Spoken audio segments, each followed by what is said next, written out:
Di episode sebelumnya, Siobhan dan Bio terjebak di dalam gua tetesan darah dan berhasil menemukan dua patung dewa, Raja Ming dan Dewi Suci. Diketahui kalau dua patung dewa ini adalah dewa kejahatan atau iblis. Bio berdoa pada mereka supaya bisa ditunjukkan jalan keluar secepatnya. Tidak hanya patung dewa, Siobhan juga menemukan tulisan kuno yang tertulis di dinding gua. Sementara Bio ternyata menemukan sebuah tempat untuk menyimpan sesuatu. Satu persatu dia periksa namun tidak ada apa-apa. Sampai akhirnya dia menemukan sebuah laci yang tertutup. Begitu dibuka, sebuah asap hitam dan jahat keluar menyerang Biao. Beruntung, Siobhan bertindak cepat menggunakan tongkat sihirnya. Bersama-sama mereka mengusir asap hitam tersebut, yang ternyata adalah sebuah kutukan atau penjaga yang ditugaskan untuk menjaga barang yang ada di laci itu. Begitu dibuka, ternyata Biao menemukan sepasang lonceng kecil yang lucu mengeluarkan suara yang indah. Tentu saja Biao menyukainya, namun tidak dengan Siobhan. Dia merasa kalau lonceng itu tidak ada gunanya karena terbuat dari titisan iblis.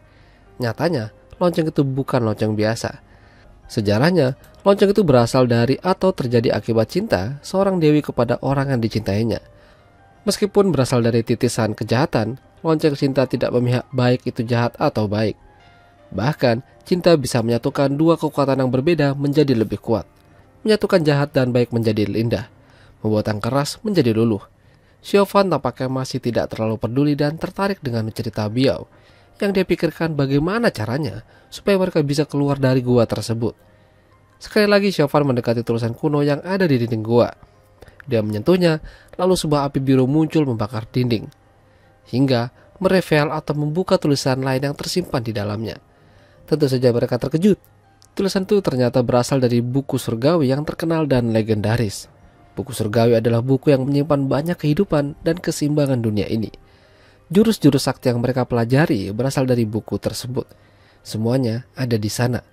Namun hanya orang-orang tertentu aja yang bisa membaca dan mendapatkan buku tersebut.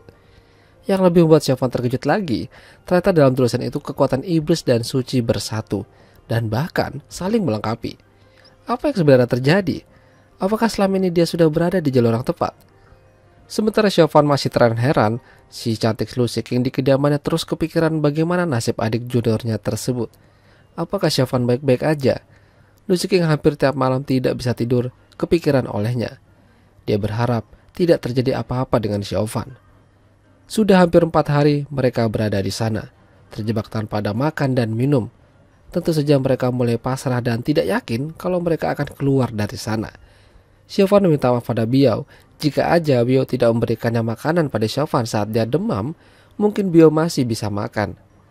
Dia sedih karena mungkin tempat ini akan menjadi makamnya. Biao lantas bertanya pada Siobhan, apakah dia tidak ingin melihat kakak seniornya, Lu Shiqing? Apakah dia tidak ingin balas dendam atas apa yang menimpa desanya? Seketika Siobhan kepikiran kalau apa yang dikatakan Biao ada benarnya. Demi mewujudkan itu, Biao lantas meminta Siobhan untuk membunuhnya. Dengan begitu dia bisa makan dagingnya dan bertahan hidup. Tentu saja Siobhan tidak mau. Mereka saling bertengkar karena Biao maksa hal itu terjadi. Saking jengkelnya, Siobhan mendorong Biao lalu menancapkan pisau tepat di sampingnya. Seketika Biao menangis, teringat akan masa lalunya yang kelam. Dia pernah berada di situasi seperti ini. Bersama ibunya, dia pernah terjebak di dalam sebuah gua karena kabur dari serangan orang-orang jahat. Mereka kelaparan dan tidak ada satupun yang bisa membantu mereka. Ayah Biao entah pergi kemana. Sampai suatu hari, ibunya mendapatkan makanan untuk Biao, namun sayang ibunya tidak bertahan lama. Ibunya meninggal. Ayah Biao datang, namun terlambat. Maka dari itu Biao sangat sedih jika berada di situasi seperti ini. Siobhan tidak akan membiarkan hal itu terjadi lagi. Dia tidak akan menyakiti Biao, apapun situasinya.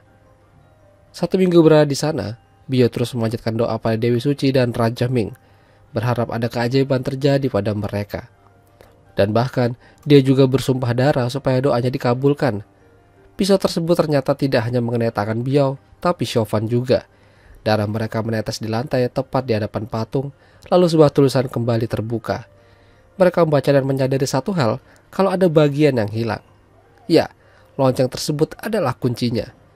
Begitu dipasang, seluruh gua berguncang seakan-akan mau runtuh. Siobhan buru-buru mengajak Biao keluar dari sana, dan akhirnya mereka berhasil. Siobhan berteriak atas kebebasan dan keberhasilan mereka keluar dari gua tersebut. Bahkan mereka saling tatap-tatapan, seperti ada cinta di antara mereka.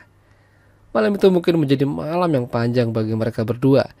Demi bertahan hidup, mereka makan daging kelinci yang Xiaofan tangkap. Tidak sengaja tangan Biao kepanasan saat akan mengambil daging yang diberikan Xiaofan.